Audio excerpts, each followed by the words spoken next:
పరిశుద్ధుడా, ప్రేమగల తండ్రి, కృపగల దేవా, ఈ ఘనమైన నామానికి మా నిండు కృతజ్ఞత వందనములు చెల్లిస్తూ వాక్యపు వెలుగులోనికి మేము ప్రయాణిస్తుండగా సరికొత్తమైనటువంటి దైవికమైనటువంటి సందేశము ద్వారా, పునరుద్ధాన సందేశము ద్వారా మా జీవితాల్లో మేము నూతన మనసులాగా మా హృదయాలను విప్పి పాత హృదయంలో ఖాళీ చేస్తూ నూతన హృదయంతో క్రీస్తుతో కలిసి పునరుద్ధాన శక్తిని బలమును పొందుకునే వారముగా దేవుని మాటల ద్వారా మేము లోతైనటువంటి విశ్వాసంలోనికి ప్రయాణించేవారుగా సహాయం చేయగలరని ప్రార్థిస్తూ వాక్యము వింటుండగా, వాక్యము మాట్లాడుతూ ఉండగా ప్రభువా, మీ స్వరాన్ని విని, మీ దర్శనాన్ని చూస్తూ, సిలువను చూస్తూ, సిలువలో వేలాడుతున్న క్రీస్తును చూస్తూ మా ప్రయాణం, మా విశ్వాసం లోతైనట్టుగా ఉండాలన్న సహాయం చేయగలరు. క్రీస్తు నామమున నా వేడుకుంటున్నాము తండ్రి. దయచేసి కూర్చుందాం.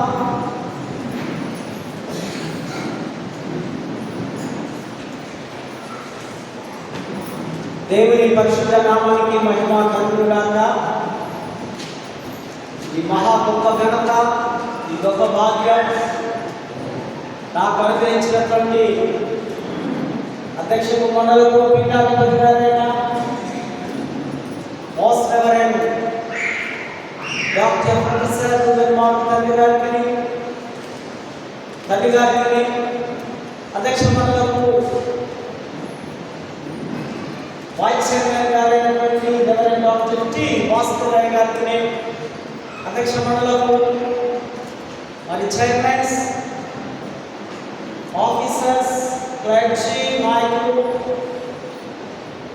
అధ్యక్ష మండలంలో ప్రతి సంఘానికి మరొకసారి పునరుద్ధాన శుభములు, దైవాశీస్సులు వారికి తెలియపరుస్తూ, మరి యూట్యూబ్ ద్వారా వీక్షిస్తున్నటువంటి మా స్నేహితులు, కుటుంబ సభ్యులు, మరి బంధువులకు, అనేకులకు ఈ మంచి శుభవార్త, ఆయన ఇక్కడ లేడు, ఆయన లేచి ఉన్నాడు అన్న సత్యాన్ని మరొకసారి ప్రపంచానికి, మన సంఘాలకు చాటి చెబుతూ, మరి ప్రాముఖ్యంగా ఈ సరికొత్త దేవాలయంలో దేవుని ఆరాధించడానికి చేసినటువంటి దైవిక కుటుంబం, సంఘం అంతటికీ క్రీస్తు నామంలో మీకు శుభములు, దైవాశీస్సులు తెలియపరుస్తూ మీకు స్వాగతాన్ని అందిస్తూ ఉన్నాను. అదేవిధంగా మరి సంఘము, సంఘ పాస్టర్, నాయకులు, మరి పెద్దలు, మరి అన్ని మినిస్ట్రీస్ ఉన్న వారందరూ కూడా యేసుక్రీస్తు నామంలో మరొకసారి మీకు పునరుద్ధాన శుభములు, హ్యాపీ రెజరెక్షన్ డే మీకు నేను అందిస్తూ ఉన్నాను. May God bless you all and also happy mega church dedication day. చాలా ఘనంగా, చాలా అద్భుతంగా మరి మన మోడరేటర్ తండ్రి గారి ద్వారా, vice chairman reverend T doctor Bhaskar Rai గారి ద్వారా, మరి ఆండ్రూస్ ప్రేమ్ సుకుమార్ అయ్యగారి ద్వారా, డానియల్ అయ్య గారి ద్వారా, మరి మిగతా నాయకులు, పెద్దలు, మా తోటి గురువుల ద్వారా ఈ దేవాలయము ప్రతిష్ఠిత చేయడం, దేవునికి అంకితం చేయడం. Dedication means it's belongs to God. ఈ స్థలమందు, ఈ పిలుపునందు, ఈ ఆటనందు దేవుడు సంచారం చేస్తూ ఉన్నాడని, అది మనము పరిపూర్ణంగా, సంపూర్ణంగా అర్థం చేసుకుని క్రీస్తుతో మన ప్రయాణం కొనసాగాలని మరొకసారి మనవి చేస్తున్నాం. అంతకు ముందుగా 2 మాటలు నేను చెప్పాలి. మొన్ననే చెప్పేటుంటే అసలు ఆ తొందరలో మర్చిపోవడం జరిగింది. ఈ యొక్క యూట్యూబ్ ద్వారా నేను తెలియపరుస్తూ ఉన్నా. 1984 నుంచి కూడా మన ప్రయాణం దగ్గర 40 years ఓవర్. ఉన్నటువంటి ఫౌండర్ స్టోన్స్, పునాదిరాలు, పెద్దలు, గురువులు బహుశా ఇప్పుడు మనకు కనిపించకపోవచ్చు. మెల్లమెల్లగా ఒక దేవాలయం కట్టుకొని తర్వాత మెగా చర్చ్ చేయాలనే సంకల్పంతో 2017లో ఆ స్టోన్ గ్రౌండ్ బ్రేకింగ్ చేస్తూ మరి ఆ ప్రయాణం కొనసాగి ఇందులో చాలా మంది పెద్దలు ఉన్నారు. ఈ 7-8 years జర్నీలో మరి ప్రాముఖ్యంగా నేను వచ్చి 21 months అవుతుంది. నేను వచ్చినప్పుడు మరి బయట స్లాబ్ ఉంది, రెసిడెంట్ ఉంది. తర్వాత నాకున్నప్పటి కమిటీ, మా ఓల్డ్ కమిటీ నాయకులతో కొంతకాలం పనిచేయడం జరిగింది. వారి ద్వారా ఇవన్నీ కూడా గోడలు ఇవన్నీ చేయడము జరుగుతూ ఉంది. తర్వాత క్రొత్త కమిటీ వారి ద్వారా ఆగస్టు నుంచి ఈ యొక్క ప్రయాణం, ఈ సుదీర్ఘమైన ప్రయాణం, ఇది అలయక సలయక పరిగెత్తే ప్రయాణం. మీకు చెప్తున్నాను, మీరు ఖచ్చితంగా నమ్మాలి. మార్నింగ్ అవర్స్లో పెద్ద దగ్గరికి పరిగెత్తుకుంటూ వెళ్ళడం, కొన్ని సందర్భాల్లో ఆహారం లేకపోయినా చాలా లేట్ అవునా వారు వెళ్ళిపోతారేమో అని నాయకులతో కలిసి ఫండ్రైజింగ్ చేయడం. ఇంచుమించు నేను అనుకుంటా ఒక 60 వరకు 60 లక్షల వరకు సంపాదించడం జరిగింది. తద్వారా మరి నేను అభినందిస్తున్నాను, అప్రిషియేట్ చేస్తున్నాను మా పాత కమిటీ నాయకులు, మరి సరికొత్త నాయకులు అలేక సలేక చేసిన ఈ పని దివారాత్రులు ధర్మశాస్త్రంలో ధ్యానించాలన్నట్టుగా కన్స్ట్రక్షన్ విషయంలో మరి ఎంతగానో కొన్నిసార్లు భోజనం కూడా వెళ్ళలేని పరిస్థితిలో కూర్చొని రాత్రి పగలు కష్టపడి పనిచేసినటువంటి పేరుగా వారిని నేను అభినందిస్తూ ఉన్నాను. దేవుడి పని చేస్తే, దేవుడి కొరకు మనం ఆకలి దాహం ఉంటే ఆ కిరీటం, ఆ ధన్యత, ఆ దీవెనలు పరలోకంలో దేవుడు దాచి ఉంటాడు. అండ్ ఆల్సో 90% మన సొంత సంఘం కంట్రిబ్యూషన్ చేయడం, డొనేషన్ చేయడం, పోటీపడి ఒకవేళ వారి అవసరతలన్నీ తగ్గించుకొని ఇది దేవుడికి బాగా giving family is a living family అన్నట్టుగా దేవుడు మనకి ఇస్తే దేవుడు మమ్మల్ని దీవిస్తాడు, మేము నిరంతరం జీవిస్తామనే ఒక తలంపుతో ఇచ్చిన ఈ సంఘం శ్రీచైతన్య సంఘాన్ని నేను ఎప్పుడు అప్రిషియేట్ చేస్తూ ఉంటాను. అందులో నేను ఒక సభ్యుడు కనుక నా సెల్ఫ్ కంట్రిబ్యూషన్ కూడా ఇందులో ఉంది. ప్రతి ఇటుక, ప్రతి సిమెంటు, ప్రతి పనిలో మన హస్తాలు ఉన్నాయి. కనుకనే మరి దినం ఇంత వైభవమైనటువంటి దేవాలయం నిన్న దినమున మన పెద్దలందరూ వచ్చి అప్రిషియేట్ చేస్తున్నారు. ఫోన్ చేసి గ్రీటింగ్స్ ఇంకా చెప్తూనే ఉన్నారు. ఇట్స్ గ్రేట్, చాలా బాగా కన్స్ట్రక్షన్ ఉంది. ఇదంతా దేవుడికి మహిమ అని మీకు నేను తెలియపరుస్తూ ఉంటున్నాను. కనుక మరొకసారి congrats leaders, congregation members, donors. మన దినమున కొంతమంది డోనర్స్ నాకు తెలిసిన వాళ్ళు వచ్చున్నారు. వాళ్ళు నేను రిజిస్ట్రేషన్ చేయలేకపోయాము. దగ్గర 55 మెంబర్స్ కన్ఫర్మేషన్స్ ఉన్నాయి కనుక చాలా లేట్ అయింది. సో కనుక వారిని చేయలేని పరిస్థితి అయింది. వారితో నేను పర్సనల్గా మాట్లాడి ఉన్నాను. వారు మరొక టైంలో చాలా బిజీగా ఉన్నారు అని చెప్పారు. క్రీస్తునందు ప్రేమైనటువంటి మాట నేనంతా ఎందుకు చెప్తున్నానంటే, మనముగా మన యొక్క స్తోమత ఏంటో, మన స్థాయి ఏంటో, మన ప్యాకెట్ విలువ ఏంటో దేవుడికి సమర్పించున్నాం. కనుకనే మన డోనర్స్ లిస్ట్ అంతా కూడా మన కింద పాత చర్చలో ఒక్కొక్కరి నేమ్స్తో చాలా కష్టపడి ఎన్నోసార్లు చెక్ చేసి ఆ తీర్పు గుర్తుగా అక్కడ వేయడం జరిగింది. సర్వనామంలో చేయడం గొప్ప పెద్ద పని. ఏ పాస్టర్ వారు కూడా ఇంత ఘనత లేదు. అందుగారు చాలా సంతోషపడ్డారు. సోవినాలో మీ యొక్క ఆ కాంట్రిబ్యూషన్, మీ ఫోటోస్ లేదా మీ పేరు, మీరు చేసిన పనులు, పాత వారిని కొత్త వారిని అందరినీ గుర్తించి వారి నాయకత్వంలో తగిన పని ఆ పుస్తక రూపంగా ఇప్పుడు అది నడవలేని పరిస్థితి అయింది కనుక ఆ సర్వీస్ మనము ఒక్కొక్కరు ఆ పుస్తకాన్ని తీసుకోవాలని మీకు నేను జ్ఞాపకం చేస్తున్నాను.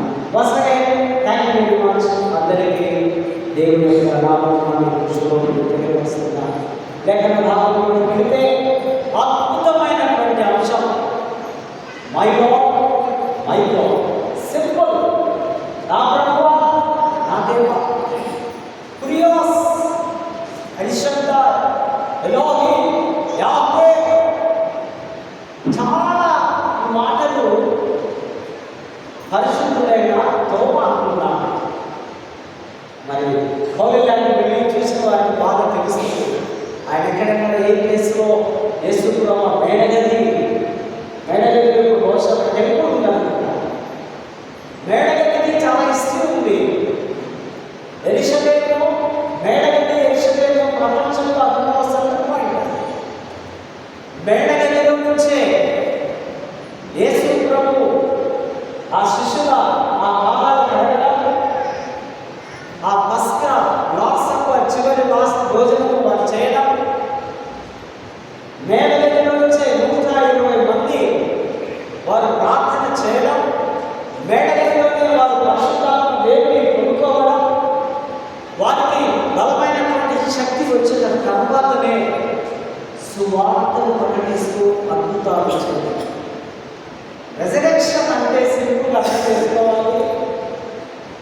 ఒకసారి చనిపోయి తిరిగి లేపబడి మరెన్నడూ చనిపోకుండా ఉండడమే రెజరెక్షన్. అంటే ఇక యేసునందు ఉన్న వారికి ఇక మరణము లేదు. ఓల్డ్ టెస్టమెంట్లో చాలా రెజరెక్షన్ ఉన్నాయని మనం చదువుతాం. కానీ యేసు ప్రభు లేదా ఏలియా లేదా ఈ ఎలీషా వీరంతా చనిపోయిన వారిని బ్రతికించారు. కానీ తిరిగి వారు చనిపోయారు, తిరిగి వారు లేకపోలేదు. బహుశా యేసు ప్రభు వచ్చినప్పుడు ఆ సమాధిలో నుంచి లేస్తారని తెలియదు. కానీ ఈ యేసు లేచినట్టుగా లేఖనమైనటువంటి లేఖన భాగంలో ఫ్రూట్స్ మనకు ఉన్నాయి, ఆధారాలు ఉన్నాయి. ఆధారాలు ఉన్నాయి కనుకనే ప్రపంచంలో ఉన్న మతాలన్నీ కూడా నమ్ముతున్నాయి. రెజరెక్షన్ ఉంది. యేసు ప్రభు దానికి గొప్పగా ఉన్నాడు. ఈ మేడగదిలో వారందరూ ఆ చీటీలు వేసుకున్నారు.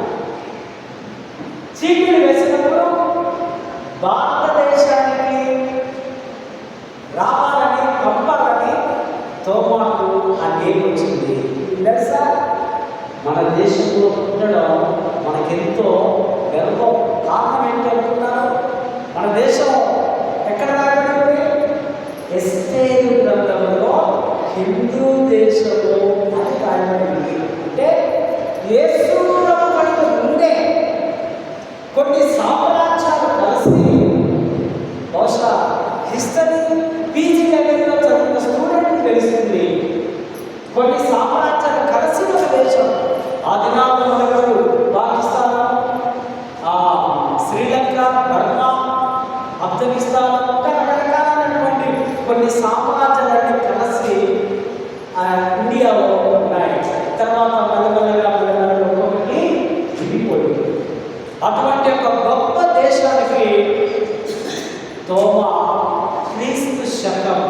52వ సంవత్సరం నుంచి 72లో చనిపోయాడు. ఆయన 20 years ఆయన మన దేశంలో, మన ప్రాంతంలో, చుట్టుప్రక్కల సేవ చేసి అనేకులకు క్రైస్తత్వాన్ని చాటి ఆయన సంపబడ్డారు.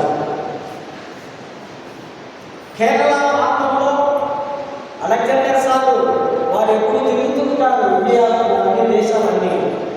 వారు కేరళకు వెళ్ళినప్పుడు వారు ఆ మార్తోమా, సెయింట్ తోమా ఆ యొక్క దేవాలయాలు వారు చూసి నాకు చెప్తున్నారు. అంటే ఆ కేరళ రాష్ట్రంలోనే మొట్టమొదటిగా క్రైస్తత్వము మన దేశంలో పుట్టింది. యెరూషలేములో సంఘం పుట్టితే భారతదేశంలో పుట్టినది సంఘం కేరళ రాష్ట్రంలో అని మనము జ్ఞాపకం చేసుకోవాలి. ఆయన అనేక అద్భుతాలు చేసి అక్కడున్నటువంటి బ్రాహ్మణులందరూ విశ్వసించి నమ్మి 7 కుటుంబాలకు బాప్తిజాలు ఇచ్చి వారిని పాస్టర్స్గా చేసి, అందుకని క్రిస్టియానిటీ అంటే హైయెస్ట్ రిలీజియన్గా వారు కేరళలో గొప్పగా ఘనతగా చేస్తారు. అక్కడి నుంచి నెలగా ఆయన మైలాపూర్, మెడ్రాస్, తమిళనాడు ప్రాంతానికి వచ్చి అక్కడ సేవ చేస్తూ అనేకులను ఆ చేపలు పట్టే జాలరులను మార్చి, ఈయన చాలా నిష్ఠగలిగినటువంటి యూదుడు, చాలా ధైర్యం కలిగినటువంటి యూదుడు తోమాను. మరి ఆయన నా కాలేజ్ టీంలో ఉన్నప్పుడు మెడ్రాస్కి వెళ్ళాము. అక్కడ ఆయన బేస్, అక్కడ రోమన్ క్యాథలిక్స్ వారు ఆ హిల్ కొండ మీద చిన్న దేవాలయం ఉంది, మరి కింద పెద్ద దేవాలయంలో ఆ సెయింట్ థామస్ రోడ్ నేటికి ఆ పేరు ఆ స్ట్రీట్ సెక్రటరీ గారు ఎన్నోసార్లు అక్కడ ఆయనను ప్రార్థన చేస్తూ ఉంటే బ్రాహ్మణుడు వెళ్ళి ఈటెలతో కొలిచిన దినాలు ఈటెలు తెలుసా? మీరు విన్నారైతే పెద్ద కర్ర, దానికి ఒక మూరేడు విమర్శగా ఉంటుంది, అది తీసుకొని కూడా కొలిచారు. దాని ఈటెలు పేరు పెట్టారు. సో ఆ విధంగా అక్కడ ఆయన చంపబడ్డా ఆయన మార్చిన ఆ రక్తము అది ప్రవహించి మద్రాసు అంతా, కేరళ తర్వాత మద్రాసు రాష్ట్రంలోనే క్రిస్టియానిటీ ఎక్కువ సంఖ్యలో ఉంది. ఈ తోమ చాలా ధైర్యవంతులుగా ఉన్నాడు. అట్ ద సేమ్ టైం ఈయన డౌటీ థామస్ అనుమానము సారి తెలుసు, సువార్త చదువుకున్నాం. యేసు ప్రభు 3 సార్లు విజిట్ చేసేవారు. అందరూ కూడా భయపడి, ఎవరు భయపడ్డారు? యూదులకు భయపడి, తన సొంత వారికే. వీరందరూ కూడా యూదులే. భయపడి కలుపులు చేసుకున్నప్పుడు ఫస్ట్ విజిట్ ఒక సండే వచ్చి ఆయన ఆత్మదేహంలో రావడం, మనలాగా కాలంలో బట్టి రోజు పెట్టి వస్తున్నా అనలేదయా. డోర్స్ వేసినట్టే ఉన్నాయి. రాగానే వాళ్ళందరూ భయపడ్డారు. తర్వాత ఆ యొక్క గాయాల రూమ్స్ చూసి పట్టుకో ఇది ఆ టైంలో వర్షంలో బయటకు రెండవసారి వచ్చి భయపడకమని ఆ యొక్క అభయాన్ని ఇస్తూ, ఒక ఎక్స్పీరియన్స్ ఇస్తూ మళ్ళీ వచ్చినప్పుడు వారు అక్కడ మా ఫ్రెండ్స్ 11 మెంబర్స్ చూసుకున్నారు. అన్నాడు, బాబు ఎస్ఐ ఉంచుకున్నారా? ఆయన మాతో మాట్లాడాడు. ఆయన చాలా తేజస్సుగా ఉన్నాడు. గురుగారు తర్వాత చాలా బాగా అనిపిస్తున్నాడు. ఆత్మదేవంలో ఉన్నారంటే నేను అన్నాడు, నేను అస్సలే నమ్మను. ఆయన గాయాలలో నేను చేయబెట్టి తాకితేనే కానీ ద వూండ్ స్పీక్స్, ఆ గాయం మాట్లాడకుండా అంతవరకు నేను నమ్మనుగాక నమ్మనని అనుకుంటున్నాను. మనం కూడా కొన్నిసార్లు ఏదైనా విషయం చెప్తే బలహీనలు అవుతే దాన్ని నమ్మి మరో 10 మందికి చెప్పి దాన్ని కాపుతం గురువులు చేస్తారు. ఒకవేళ చట్టవాళ్ళు అవుతే ఈజీగా స్పెండ్ చేస్తారు. మంచి నా కంటితో నేను నన్ను చూడాలి, అప్పుడు నేను బలమైన సాధన అనగానే యేసు ప్రభు స్పందించి రాగానే చూడగా వైదో చూడు నా వంశం నా దారి చూడు, నువ్వేంటో అని చూడు నాకు వెంటనే పశ్చాత్తాపం. నా ప్రభువ నా అందరాయన అవిశ్వాసే కాక విశ్వాసంగా ఈ వర్డ్ ఈ యొక్క ఈ వర్సెస్ మనం బాగా దేవులో రాసి పెట్టుకోవాలి. మన జీవితాలలో ఎన్నోసార్లు అవిశ్వాసంలో ఉంటాం. నాకు ఈ రోగం బాగుంటుందా లేదా, నాకు ఈ సమస్య నుంచి విడుదల వస్తుందా లేదా, నిజంగా లేకుంటే మాకెందుకు ఈ ప్రాబ్లం, ఈ విధంగా మేము ఎందుకు జీవిస్తామని రకరకాల అవిశ్వాసంతో ఉంటాం. వెంటనే తోమా నా ప్రభువా నా దేవా అని ఆయన ప్రభు మనం చూస్తూ తోమా తర్వాత చాలా గొప్ప వ్యక్తిగా మన దేశానికి వచ్చి గొప్ప సేవ చేసేదిగా లేఖన భాగాల్లో మనము చూస్తూ ఉంటున్నాం. ఆ యోహాను రాస్తున్నటువంటి ఆ టైంలో ప్రభువా కురియోస్ ఎవరన్నారంటే రోమన్ చక్రవర్తిని చెప్పారు. ఆయన ప్రతిమకు ఆయన స్టాచ్యూకి నమస్కారం చేయాలి.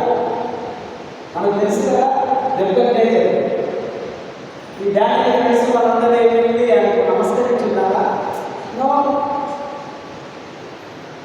ఈ ఆది సంఘ క్రైస్తవులు కూడా ఆ డొమేషన్ చక్రవర్తి చాలా క్రూరుడు. చర్చిస్తుందో మా ఉంటుంది కదా, ఆ చక్రవర్తికి ఈ విధంగా నేను చేయగలకే రోహాలు తీసుకెళ్ళి భగవంతుడు పడేసి ఇక్కడి నుంచే రాస్తున్నాను ప్రకటన. తోమా శిష్యులు ఎవరికి భయపడగా వారు కొన్ని ప్రత్యేకమైన దేశాలకు వెళ్ళి దేవుడు ఎక్కడికి చెప్తారో దేశాలకు వెళ్ళి ప్రపంచమంతా క్రైస్తవాన్ని వారు ప్రకటించకుండా ఉంటున్నారు. సందేహం పోయింది, అనుభవం వచ్చింది, మరి ఒప్పుకున్నాను ఇవే లేఖన భాగంలో మనం చూసినట్లయితే యెషయా గ్రంథంలో ఒకే ఒక నిజమైన రక్షకుడు, వన్ ట్రూ సేవియర్, నేనే రక్షకుడను, నేను తప్ప వేరొక దేవుడు నీకు ఉండదు. యూదులకు వేరే దేవుడు ఉండడు. కనుకనే యేసుక్రీస్తును యూదులు సరిగా విశ్వసించలేదు. నిష్ట కలిగినటువంటి ఆ మూల ధర్మశాస్త్రాన్ని, ఆ చట్టాన్ని వారు విశ్వసిస్తున్నారు. కనుక ఆయనే సృష్టికర్త, ఆయన ఒక్కడే, ఆయనే యెహోవా, ఆయనే సర్వశక్తిమంతుడు, మరొకరు నేను శరీరధారిగా దేవుడు నాడు, నేను తప్ప వేరొక దేవుడు నీకు లేదు. ఆయన ఏకదేవుడు, there is no other God beside me. నా ప్రక్కన నా తర్వాత నా ముందు ఎవరు కూడా దేవుడు లేదు, నేనే ఏకైక దేవుడు. ఆ మొదటి వచనంలో చూస్తే రక్షింపనేటువంటి యెహోవా హస్తము పురచ కాలేదు, వినకుండినట్లు ఆయన చెవులు మందము కాలేదు. ఆయన వైపు బుద్ధిగత నివాసులారా నా వైపు చూసి రక్షణ పొందండి. పాత నిబంధన దేవుడిలో ఆయన రక్షకుడుగా ఉన్నాడు, క్రొత్త నిబంధన దేవుడిలో యేసు ప్రభు రక్షకుడుగా ఉన్నాడు. సొతినియో అంటే రక్షణ, విడుదల, విమోచన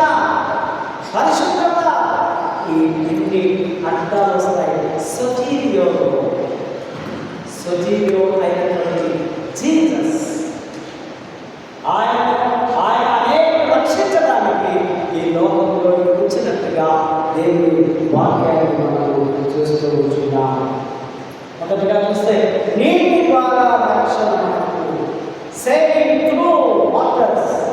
ఇజ్రాయెల్ ప్రజలకు ఎర్ర సముద్రం దాటున్నాం. అది నీరే కదా, సముద్రం ఏముంది, నీరు ఉంది. ఈ రక్షకుడు వెళ్ళి నీటిని రెండు పాయలుగా చేశారు. నీటి ద్వారా రక్షణ నెంబర్ 2 అగ్ని ద్వారా రక్షణ. వారంతా అగ్నిలో ఉన్నారు. సేవింగ్ త్రూ ఫైర్, నీటి అగ్ని ద్వారా రక్షణ వచ్చినట్టుగా లేఖన భాగాల్లో చూస్తున్నటువంటి చేప ద్వారా రక్షణ. సేవింగ్ త్రూ ఫిష్, చేప పట్టులో సేఫ్టీగా ఉండాలి.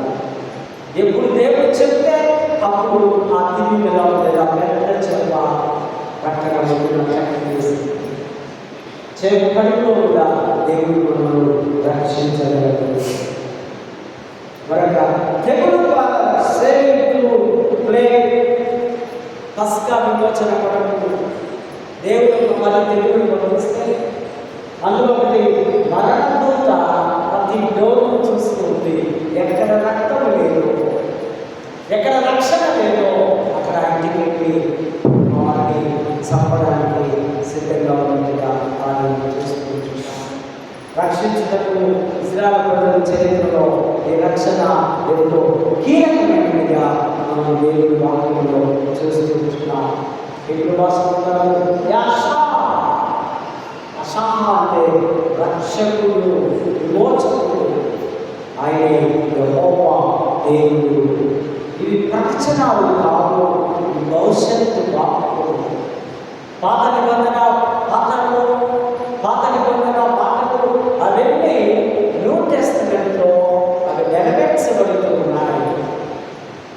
అది సొటీరియో కీర్తన భాగాల్లో మనం చూసినట్లయితే స్తుతి ద్వారా విడుదల, డెలివరీ ప్రైస్.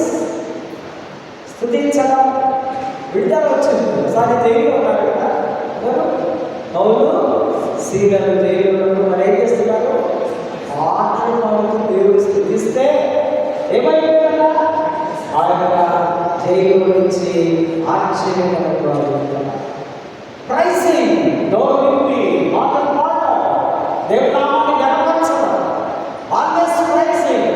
ఈ నోటు మనకి, ఈ నోటితో దేవుడు స్తుతించాలి.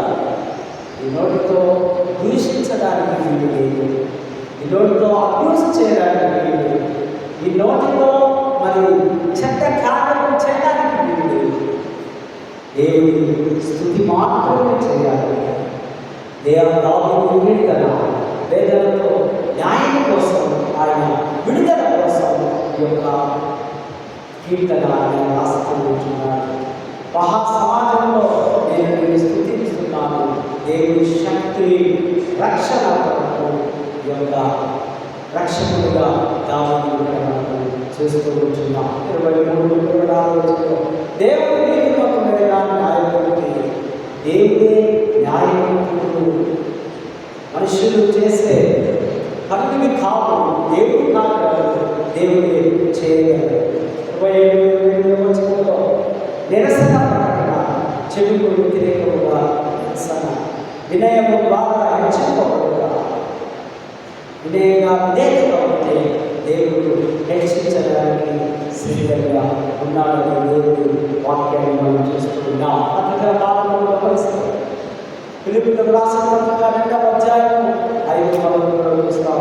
పౌలు విశ్వాసం చెప్తున్నాడు, క్రీస్తు మనస్సును మీరు స్వీకరించండి, క్రీస్తు కలిగిన మనస్సును కలిగి ఉండండి. ఎటువంటి మనసు? యేసు ప్రభు యొక్క మనస్సు, యేసు ప్రభు యొక్క క్యారెక్టర్, యేసు ప్రభు యొక్క ఇమేజ్ ఏ విధంగా చెబుతూ ఉన్నాడు. ఆయన సేవకుని రూపాన్ని ధరించుకొని సిలువ మరణానికి సిద్ధపడ్డాడు. ఒక జీతగాడిగా, ఒక పనివాడుగా, ఒక అమాయకుడిగా, ఒక జీవుడుగా ఎంటి హింసలు తను వ్యక్తులుగా చేసుకుని ఆయన మరణానికి శిలువ మరణానికి సిద్ధపడ్డాడని పౌలు గారు మనలో రాస్తూ ఉంటున్నారు. ఆయన విధేయత అది బలహీనతలు కాదు, కానీ దేవుడు ఆయనను అధికంగా హెచ్చించి అన్ని నామముల కంటే పరిణామంగా దేవుడు యేసుని హెచ్చించాడు. తనకున్నటువంటి పూర్వపు స్థితి, పరలోకంలో ఉన్న ఘనత, అధికారం, బలము దేవుడు తనకు ఆ మరణం ద్వారా తిరిగి ఇచ్చి ఉన్నాడు. ఆయన దేవుని స్వరూపంలో ఆలోచన క్రీస్తు తన దైవ హక్కులను పట్టుకొని వేలాడకుండా నేను దేవుని కుమారుడునని ఆయన తెచ్చుకోకుండా ఒక ఉన్నతమైన స్థాయిలో ఉన్నానని గర్వించక తన పరలోకము ఆధిక్యతను మహిమను మానవుల రక్షణ నిమిత్తము ఆయన విడిచిపెట్టడానికి ఆయనకున్నటువంటి ఆ పవర్స్ అని, ఆయనకున్నటువంటి డిగ్నిటీ అంట, ఆయనకున్నటువంటి బ్యూటీ అంట వదిలేసుకొని సిలువలో అందహీనుడుగా ఒక భయంకరమైనటువంటి దొంగగా, ఒక దిక్కు దశలేని వాడుగా ఆయన తగ్గించుకున్నట్టుగా పిలుపు సంఘానికి పౌలు రాస్తున్న మాటలు మనం జ్ఞాపకం చేసుకుంటున్నాం. 7వ వచనంలో తను తాను రెక్తులుగా చేసుకొని గ్రీకు భాషలో తనను తాను ఖాళీ చేసుకున్నాడు. అన్నం తినగానే రోగం ఖాళీ ఉంటుంది, అందులో ఏమి ఉండదు కాదు, ఎన్ని హింసలు రెక్తులుగా చేతగాని వాడుగా ఇంకో హ్యాండ్స్ అనగానే చేతులు ఇంటికెత్తుగా నేను ఇలా ఏమి చేయలేను, నేను లొంగిపోతున్నాను అన్నట్టుగా వేసుకో తగ్గించుకున్న విధానాన్ని చూస్తున్నాను. పరలోకంలో తన మహిమను, తన స్థితిని, దైవ స్వభావాన్ని, దైవిక శక్తులను గురించి శిలువ మరణానికి ఆయన అంగీకరించినట్టుగా లేఖన భాగాల్లో మనము చూస్తూ ఉంటున్నాం. చివరిగా మధ్యాహ్నం దాసుని స్వరూపం అవమానం, శోధన, దుఃఖము, వేదన, కష్టము ఇవన్నీ మానవ స్వభావం తెలుసుకుంది. కానీ పాపము లేని వాడు కానీ ప్రభు ఉన్నాడని దేవుడి వాక్యం మనకు సెలవిస్తుంది. ఈయన పునరుద్ధరణలో, ఈ రిజరెక్షన్లో మనం కూడా నా ప్రభువా, నా దేవా, ఇదిగో నేను నీ దగ్గరికి దొరికిపోతున్నాను, నేను ఎంటీ హ్యాండ్స్తో వస్తున్నాను, నా హృదయాన్ని నీకు ఇస్తున్నాను. ఖచ్చితంగా ప్రతి వారం సిలువనే చూస్తుంది. సిలువలో వేలాడుతున్న యేసు నాకు ప్రారంభించాలని ఒక మార్పు, మారు మనస్సు, మంచి స్వభావం కలిగి ఉంది. ప్రభు దగ్గరికి వచ్చినట్లయితే ప్రభు మనల్ని ఎంతగానో దీవిస్తాడు, ఉన్నతమైన స్థాయిలో తీసుకెళ్తాడు. ఈ మాటలు ఖచ్చితంగా నమ్మండి. ఎక్కడైనా కొండ మీద నేను లెక్కిస్తాను. ఒకప్పుడు చాలా అట్టడుగు స్థాయిలో కూర్చొని ఆరాధన చేసిన మనం ఈ దినం ఉన్నతమైన మేఘా మందిరంలో మహా విశాలంగా కూర్చొని దేవుడితో కలిసి ప్రయాణించే విధంగా దేవుడు మనకి ఇచ్చున్నాడు. కనుక క్రీస్తు వలె మనము పునరుద్ధాన శక్తిని పొందుకున్నాం. దాని విశ్వాసం నుంచి వాళ్ళు ఎక్కడో చనిపోయినా తిరిగి వస్తుంది. ఇదిగో నేనే పునరుద్ధానం, నేనే జీవమని ప్రభు అంటున్నాడు. ప్రభు మనకు మరి అటువంటి జీవితం జీవిద్దాం, అటువంటి కుటుంబ పరిశుభ్రత నడిపింపు దైవాశిస్తులు దేవుడు మనకందరికీ అనుగ్రహిస్తున్నాడు. దగ్గర కొన్ని విషయాలు మాత్రం ఈ శ్రేష్టమైన దైవ వాక్యం మీరు అర్థం చేసుకొని నీ వైపు మా జీవితాన్ని సహాయం చేయాలి. చదివించిన